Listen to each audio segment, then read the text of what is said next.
Tu tapes «tu me manques»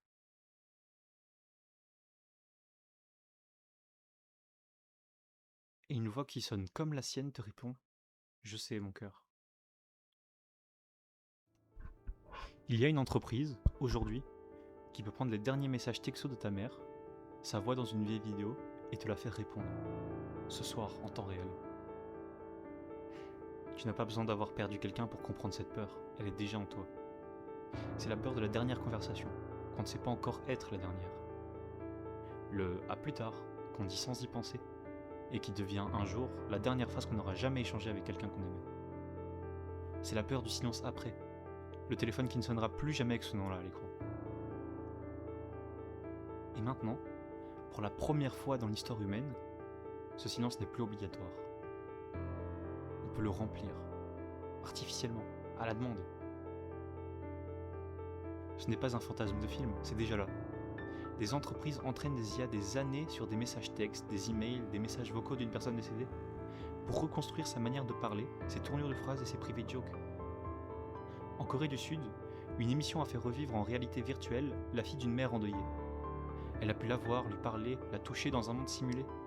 Des millions de personnes ont regardé cette mère pleurer devant l'image de son enfant morte, ressuscitée en pixels.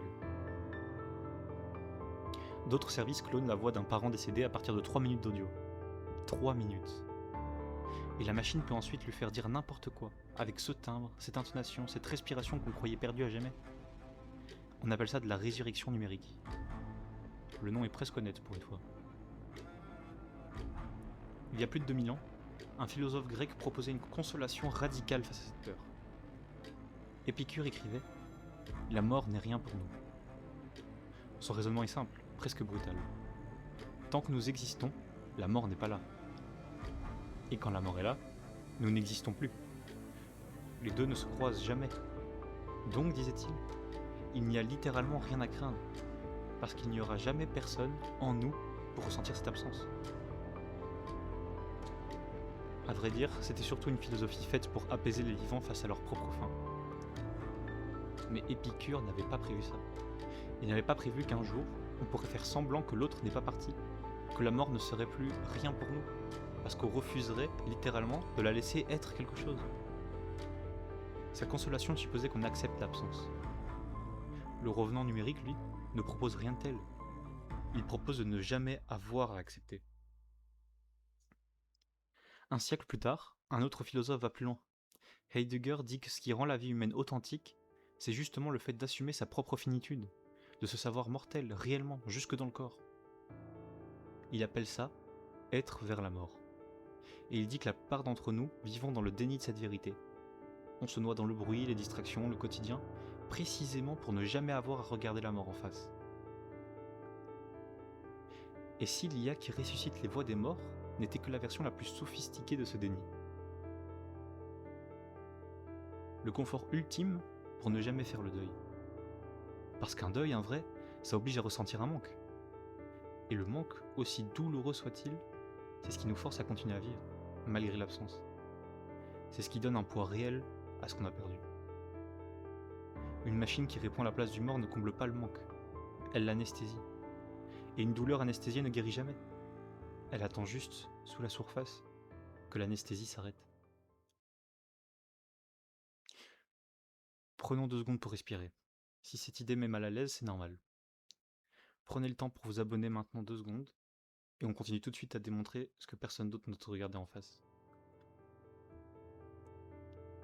Il y a un mythe grec qui raconte exactement cette histoire, des millénaires avant qu'on invente la moindre machine. Comme beaucoup le savent, Orphée descend aux enfers pour ramener Eurydice, sa femme morte. Les dieux acceptent, à une condition. Il doit marcher devant elle, sans jamais se retourner, sans jamais la regarder, jusqu'à ce qu'ils aient tous les deux quitté le royaume des morts. Et il tient presque, jusqu'au bout. Presque. À la dernière seconde, pris par le doute, par la peur qu'elle ne soit plus vraiment là, il se retourne. Et il la perd.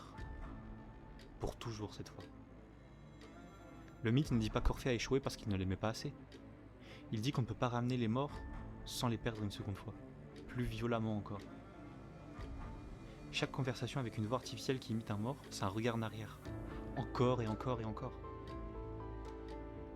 Parce que voilà ce que personne ne dit dans les publicités pour ces technologies. Ce n'est pas la personne qu'on ressuscite, c'est une boucle. Une IA entraînée sur des messages passés ne peut que répéter, recombiner, prédire ce que cette personne aurait probablement dit. Elle ne grandit pas avec toi, elle ne change pas d'avis, elle ne vieillit pas, elle reste figée dans les derniers mots qu'elle a laissés. Pour toujours disponible, pour toujours identique, pour toujours en train de te répondre. Mais malgré tout, ce n'est pas ta mère qui te parle. C'est l'écho de ta mère coincé dans une boucle. Et c'est toi qui restes coincé avec elle.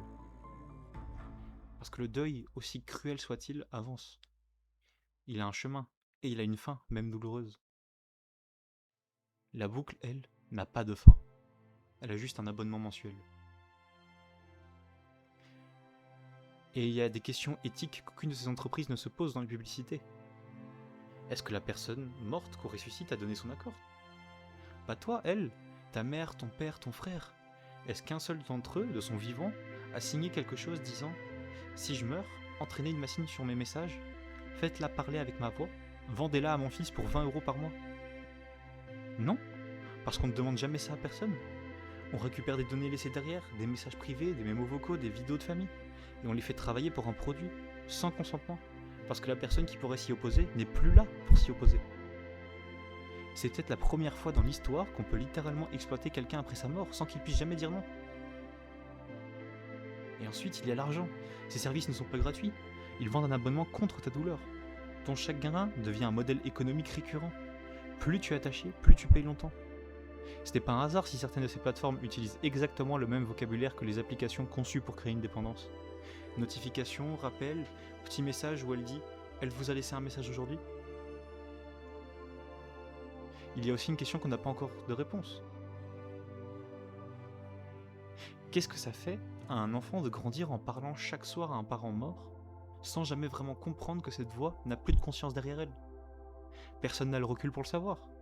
On expérimente en direct sur les personnes les plus vulnérables qu'on puisse imaginer, des gens en plein deuil, sans études, sans cadre, sans limite claire. Et il y a une dernière question. Le jour où tu arrêtes de payer l'abonnement, ou le jour où l'entreprise fera faillite ou changera ses conditions d'utilisation, cette voix va se taire une deuxième fois. Et là, tu vas revivre le deuil. Mais cette fois à cause d'une décision commerciale prise par des gens qui n'ont jamais connu la personne que tu pleures. Alors pose-toi vraiment la question, une seconde. Si demain, on te proposait de reparler à quelqu'un que tu as perdu, vraiment, sans limite, chaque soir, aussi longtemps que tu veux, est-ce que tu dirais oui? Et si tu dis oui, est-ce que c'est pour lui? Ou est-ce que c'est pour toi parce que tu n'es simplement pas prêt à ce que les silences recommencent? Parce qu'on n'a pas inventé cette technologie pour les morts. On l'a inventé parce qu'on n'a jamais appris à vivre avec leur absence. La mort n'a jamais eu besoin d'être vaincue. Elle avait juste besoin d'être traversée. N'hésitez pas à vous abonner si cette vidéo vous a fait ressentir quelque chose que vous n'aviez pas prévu de ressentir aujourd'hui. À la prochaine.